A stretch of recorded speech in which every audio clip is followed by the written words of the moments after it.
রাজ শুভশ্রীর পরিবারে আবারও সুখবর। রাজকন্যা ইয়ালিনীর আগমনে চক্রবর্তী আর গাঙ্গুলি পরিবারে খুশির আমেজ, সকলেই বেজায় খুশি। এরই মধ্যে আরও একটি সুখবর এলো রাজ শুভশ্রীর পরিবারের তরফ থেকে। অভিনেত্রী শুভশ্রী গাঙ্গুলির দিদি দেবশ্রী গাঙ্গুলি তৃতীয়বার বিয়ের পিঁড়িতে বসতে চলেছেন। টলিপাড়ার অন্দরের খবর, আবারও নাকি সম্পর্কে জড়িয়েছেন দেবশ্রী গাঙ্গুলি।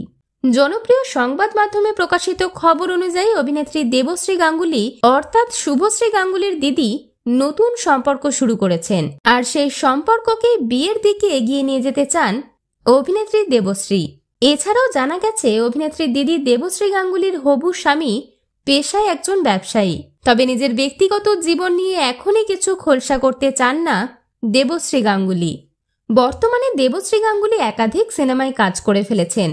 দেখা যাচ্ছে সিরিয়ালেও তাকে অভিনয় করতে। জল থই থই ভালোবাসা সিরিয়ালে দেখা যাচ্ছে অপরাজিতা আড্ডোর বোনের চরিত্রে অভিনয় করতে অভিনেত্রী দেবশ্রী গাঙ্গুলিকে। আর এবার শোনা গেল তৃতীয়বার বিয়ের পিঁড়িতে বসতে চলেছেন শুভশ্রীর দিদি দেবশ্রী গাঙ্গুলি। দেবশ্রীর একটি ছেলে রয়েছে। ছেলে ছাড়া এতদিন একাই জীবন কাটাচ্ছিলেন দেবশ্রী, তবে এখন শোনা যাচ্ছে ভালোবাসার মানুষ পেয়ে গিয়েছেন দেবশ্রী গাঙ্গুলি। বিনোদন জগতের আরো অন্যান্য খবর নিয়ে ফিরছি, জুড়ে থাকুন আমাদের সঙ্গে।